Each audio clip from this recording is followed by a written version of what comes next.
Hi, Beth. Thank you for joining me on Biz Bytes with Techno Bird. So happy to have you here. It's been ages since we've caught up.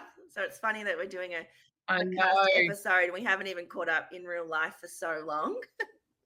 I know it's been a minute, just a little one. I know, Um, crazy. But anyway, this is Beth, everyone. Say hi to Beth from Media um, Avenue Design or Media Avenue. Beth is a graphic designer, website designer extraordinaire.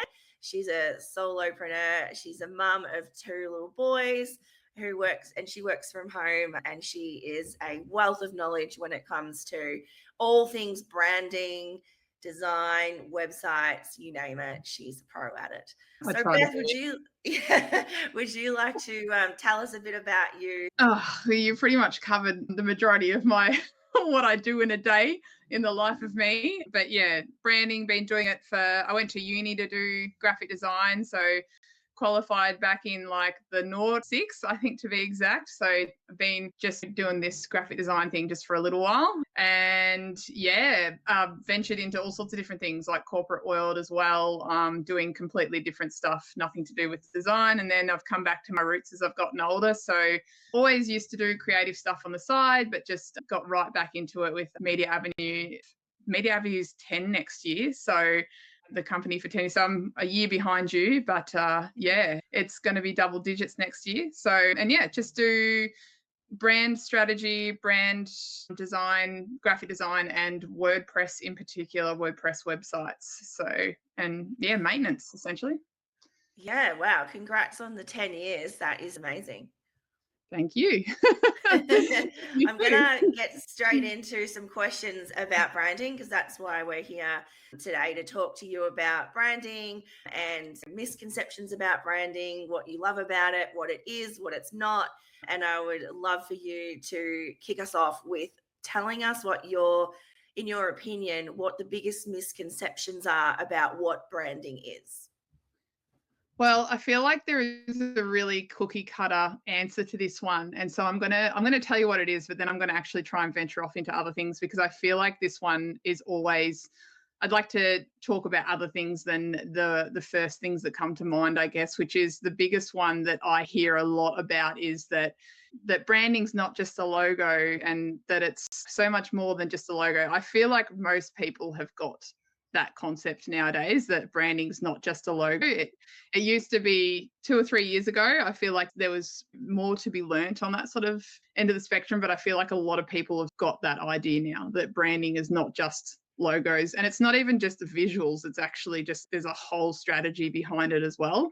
So yeah, that's probably I think that's been done to death. So probably one thing I think is a bit of a misconception is the fact that branding can also I feel like branding and marketing can be get really muddied, like the line gets muddied. I feel like a lot of people don't realize that branding is completely separate to marketing a lot of the time, and I think like branding is something you need to do first before marketing. So once you've done branding, then marketing comes second. And I guess the best way to describe that is that branding is how you present yourself and what you come across as and what you look like visually, as well as your positioning, your personality, and all that. Whereas marketing is basically trying to get yourself out there and show people this brand that you've created. So that's the difference between those two, I guess.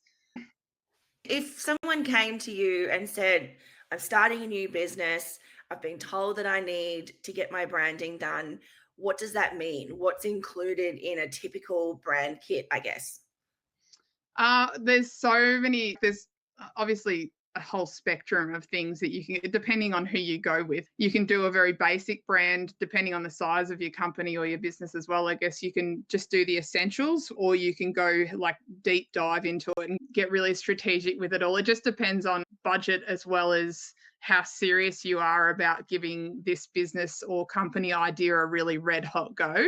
But if you were really wanting to build it from the ground up and put your all into it, I would essentially start with a strategy, which is where you would go through and work out like your target audience and your point of difference, like where you're positioning and how you're different to other people that are selling the same product.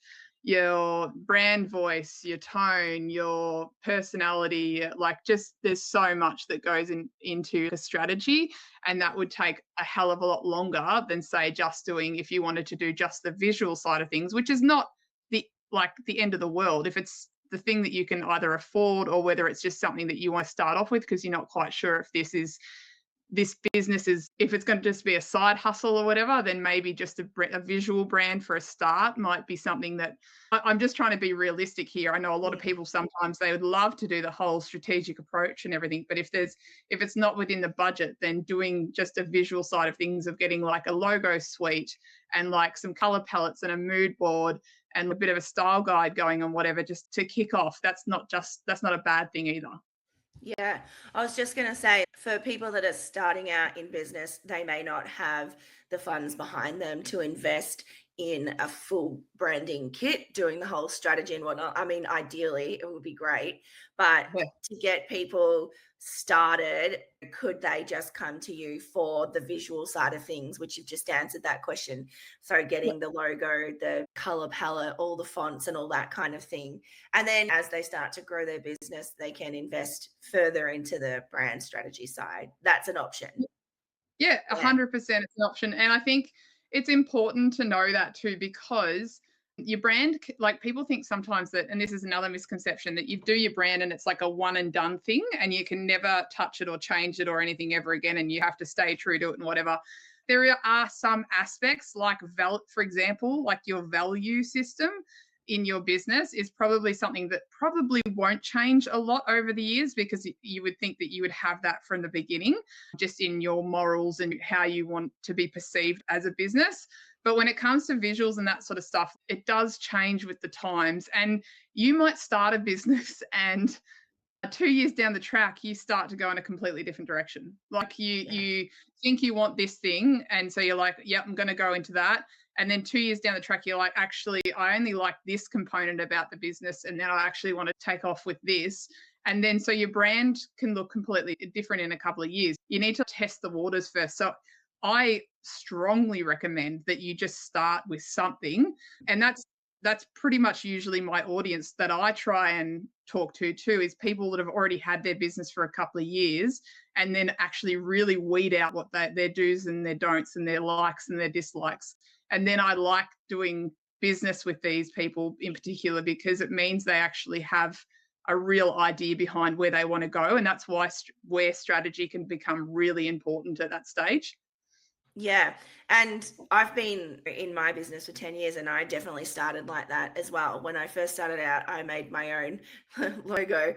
So Yeah. cringy. Oh my gosh. I look back at the logos, I say in quotation marks, that I created myself in the early days. And oh my gosh, I'm so embarrassed. But you do have to just start somewhere. You don't know what you don't know. So, No, you know, exactly. it's like websites, they're ever evolving. They're never a one and done, set and forget for the rest of your life kind of thing. They're a living, breathing thing that evolves over time as your business evolves and you change directions and you change services or whatever it is. So branding has Yeah. to follow along that journey in the same way. And I think it was, I can't even remember what year it was that you did my branding for me. Maybe Or like 2021, maybe? I can't yeah. remember.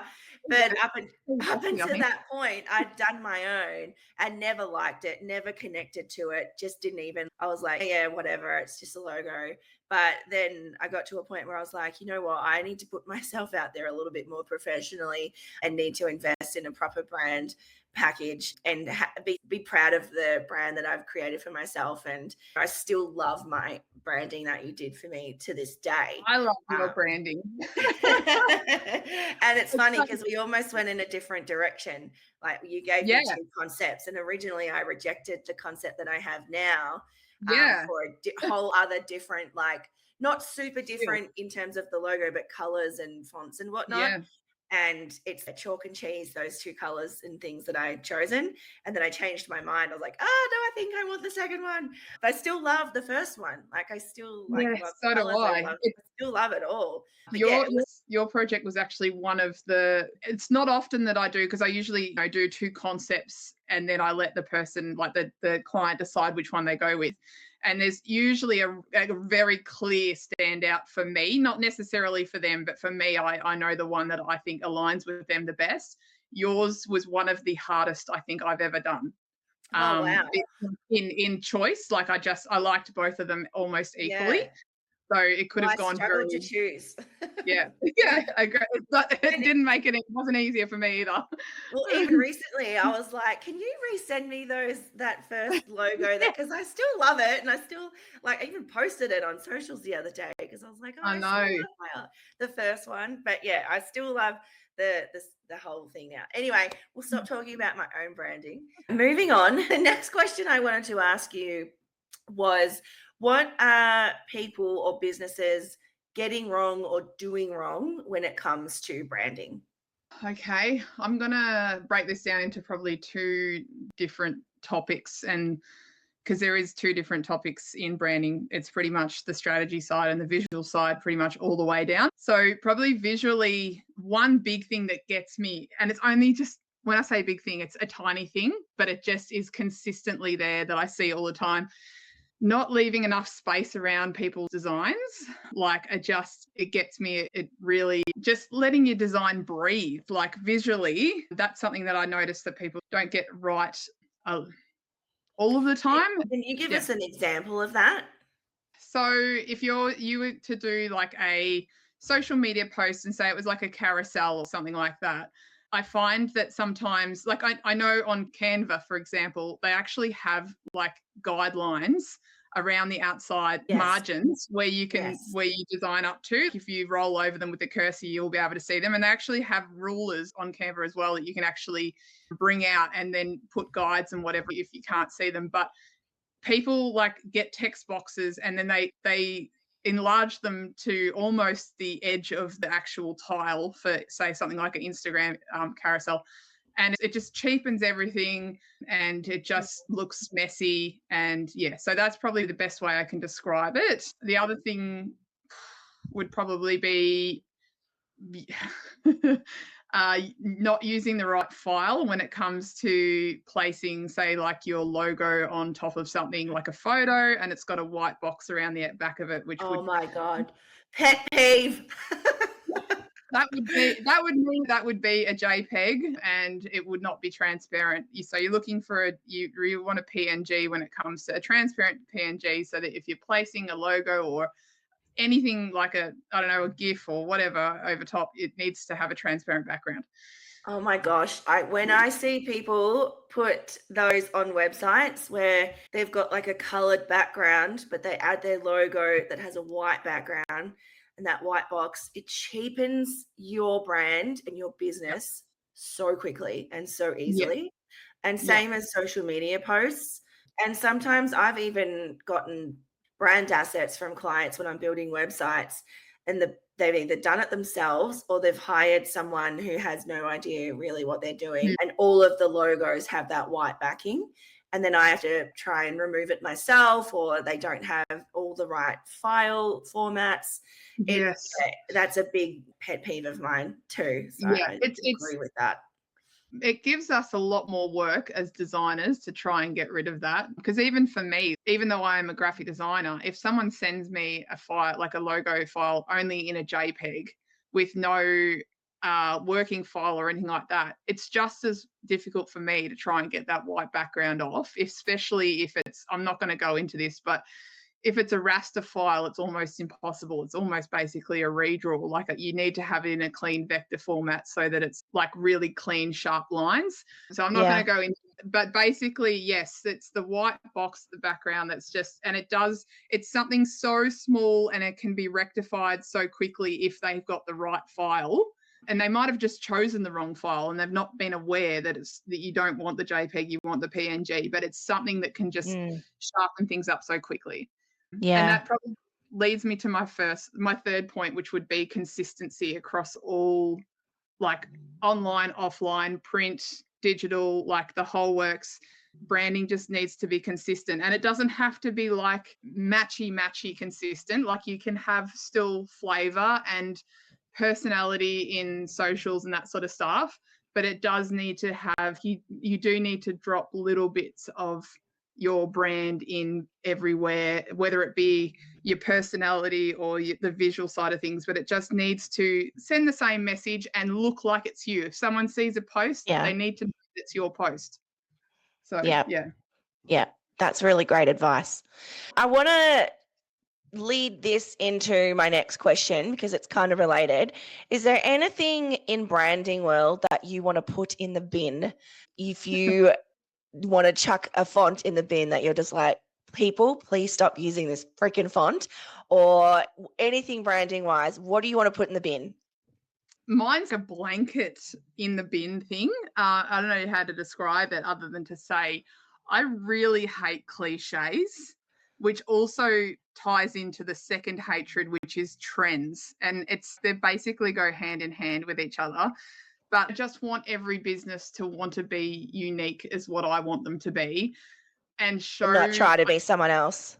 No, not try to be someone else, and not try and just, if you're a naturopath, doesn't mean you have to have green, flowy, herbal like logos. Like it doesn't have to be like that. I'm just using that as an example because I do get quite a few naturopaths I have in the past anyway, and even just beauticians and that sort of stuff. Like obviously you want it to be recognizable essentially as a whatever industry that you're in, but there's just so many different ways that you can do that. And like fonts, for example, like I think we all know the fonts that are like grind your gears or whatever, that are really old school and should never be bought out ever again. But Comic Sans.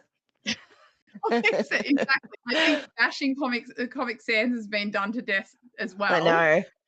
And Carapace and all these other horribles. But when it comes to things like what's right in trend at the moment is these serif fonts that are like, they're modern, but they're like, they say that they're modern, but they're actually like old school because they're like, it's like Times New Roman, right? It's always done a 360 and come back into fashion now. But like, it's like any trends, like with clothing trends and all that sort of stuff. What we're seeing now with these wide leg cargo pants and that sort of stuff is the stuff we used to wear in them as well, and it all comes back around. And so basically the reason why, and I will tell you why it's a pet peeve of mine, I'm not just going to like bash it and then not talk about it. The reason why trends are a pet peeve of mine is because if you've got a business and you want the business to last and you want the branding to last, you need to think about longevity and you need to think about timelessness. And I try my hardest. If you actually look at a lot of my work, it's so different.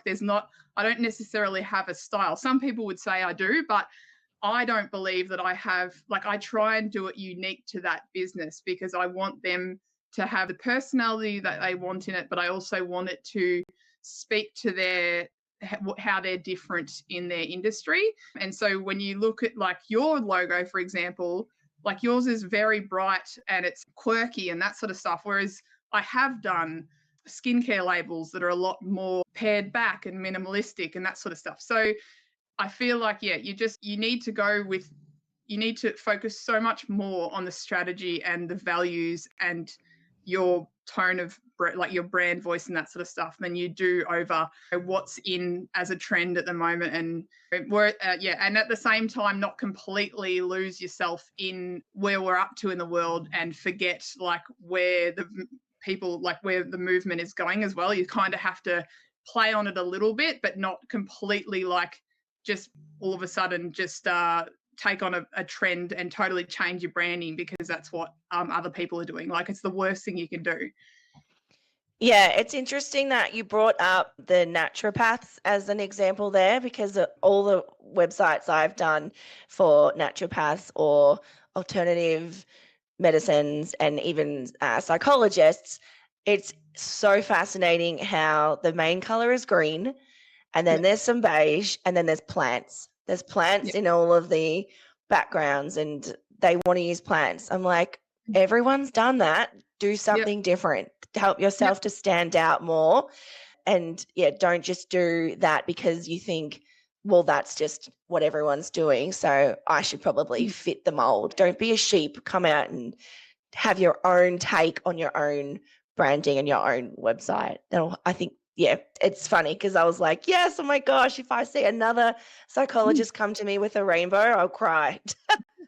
I get it, but like, yeah, it's been done. The rainbows have been done. We can't do rainbows anymore. it is hard. It is hard, especially if you are in that line of if you're in that industry as well. The chances of you liking those sort of things, I guess, is high as well, because it's what you feel all the time, every day. Okay, so if we were looking to work with a brand designer like yourself, what are some questions we should ask when we're inquiring with brand designers? What are some things we should look out for in order to choose the best brand designer for us? It goes back a bit to the first question in knowing your budget, as in, do you want a full strategy breakdown and then do the visuals after or along with it? Or are you at the stage where you're only just looking for like a brand package, like a visual brand package at the start? So I think from there, you need to, before you even engage, you need to think about what deliverables you want out of a brand, like a brand strategist or a graphic designer. Secondly, you probably want to know the process and how long it takes with someone. So all graphic designers have different timeframes for things. Some people they can do it in 2 weeks. Some people who have kids like me might take 4 weeks to do something, to get a full brand kit together. And then, if it's a strategy and as well, it could take up to 6 weeks or 2 months to get everything done really well. Just depends on how deep you go into it, I guess. The other thing would be like what you get in the package. So how many revisions you might get in it. Do you have to pay extra if you keep asking for changes? So what does it entail? What does the quote entail in regards to how many revisions and changes that you want to make in it? And then I guess what at the end do you get, like the deliverables, file formats, PDFs on how to use your files, or videos. You might even get a video that tells you how to use all your files at the end. Or do you get a style guide? How do you get working files with your brand kit? Like some graphic designers are happy to hand over working files, which would mean that like the client can literally take the working files anywhere and get anyone else to work on them.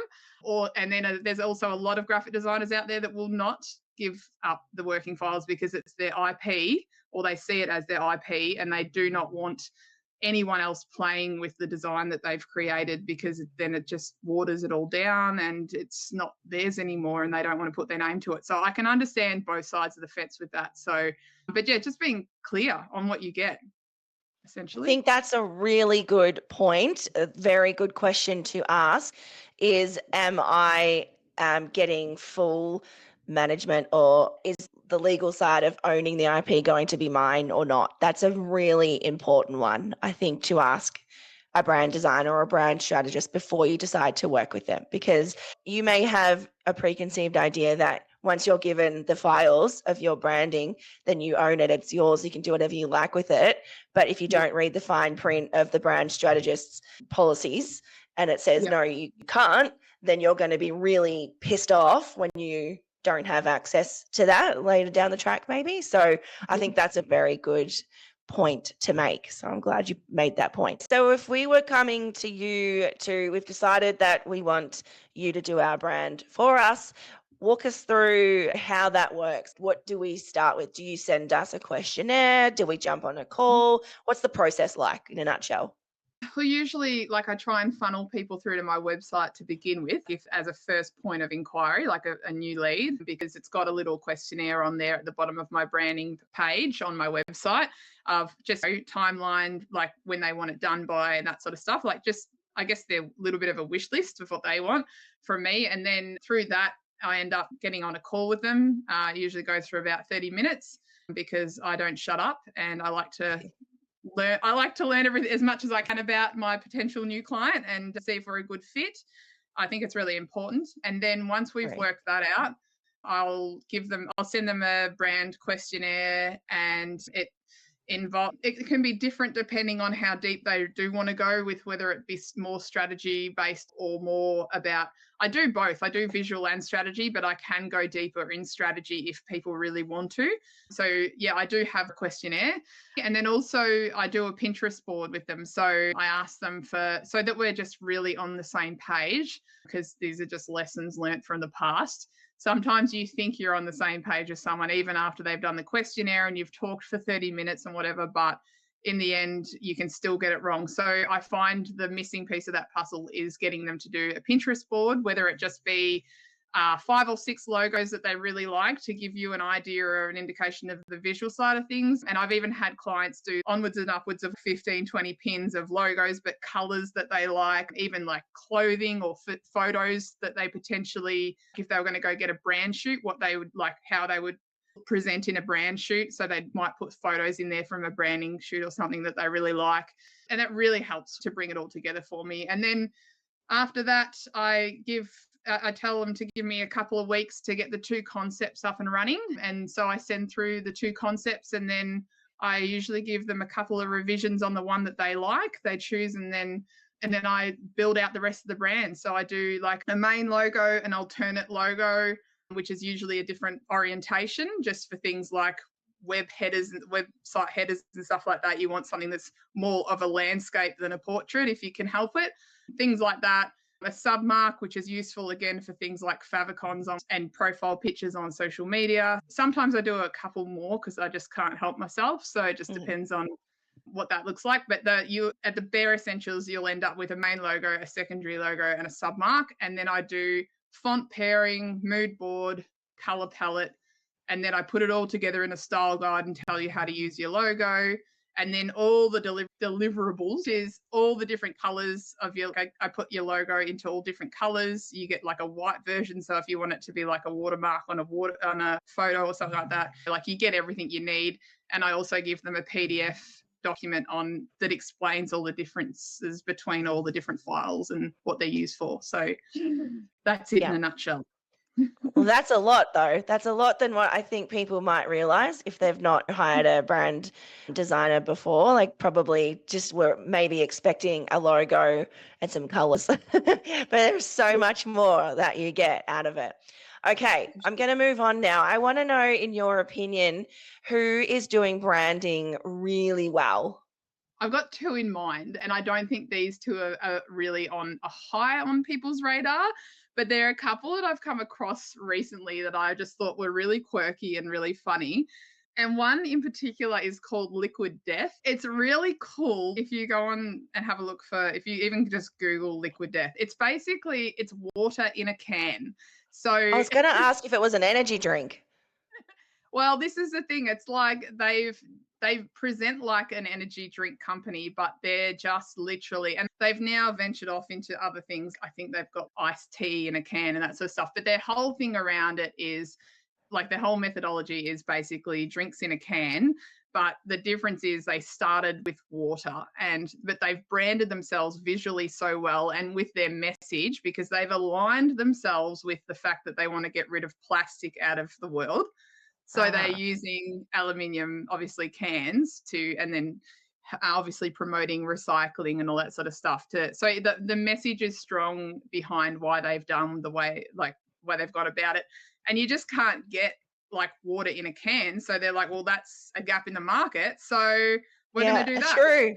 Wow. Oh my gosh. I'm going to go have a look at all that. Please do. And their visuals are so amazing. And not only that, they also have collaborated with some really funny things. Like The Boys, the series The Boys, they've just recently done, you don't know it? No. It's on Amazon. The Boys is on Amazon. It's like a superhero series, and it's R-rated, like it's real gore factor. So it's like it goes in line with them as well. Yeah. But it's really funny. There's a lot of quirk going on there, a lot of comedy. And so collabs are really good to us. I love a good collaboration. So I feel like and all their merch is just awesome. They kind of remind me of this really edgy skateboard brand, like / energy drink brand. Like it's so cool.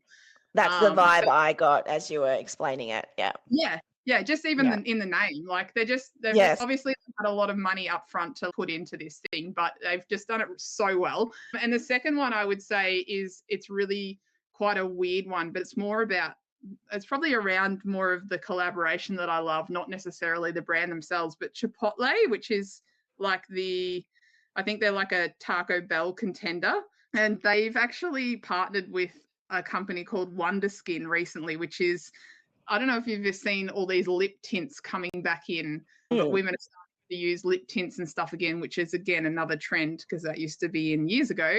And Wonder Skin has got this lip tint where you put it on and it's actually looks purple when you put it on, and then you can actually peel the purple off, and then it's got that nice tint underneath. Well, they've collaborated with Chipotle, which is this like Taco Bell competitor and it's called Chipotle or something like that. I can't even remember what it's called, but it's something, it sounds really quirky, but basically what it is a lip tint, but it's green when you put it on, it's green. And then when you rip it off, it's all like normal, beautiful color underneath.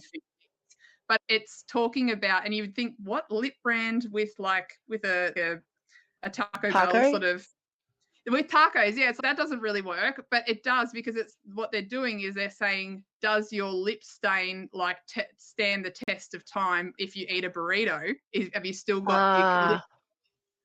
And it works, it actually works, and they've done it really well. And so that one's more about the collaboration. It's not so much about the actual brand. This has been great to pick your brain about branding, and hopefully this has been really helpful to people out there who are especially just maybe starting their own business for the first time and are wanting to invest in branding but aren't sure what's involved, who to trust, what questions to ask, what even is branding. So thank you very much for all of your insights and information. And if anyone wanted to work with you, what are your main services and how can we connect with you?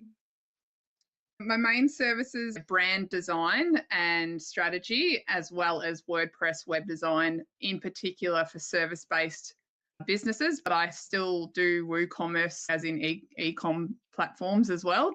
So yeah, you can find me on www.mediaavenue.com.au through my socials, which are Media Avenue Design on both Facebook and Instagram. Awesome. Well, thanks, Beth. And yeah, I hope you've got a lot of out of this, everyone listening. And if you have any questions at all about branding, then feel free to slide into Beth's DMs. I'm sure she'll be happy to have a chat with you. Thanks, Beth. Thank you.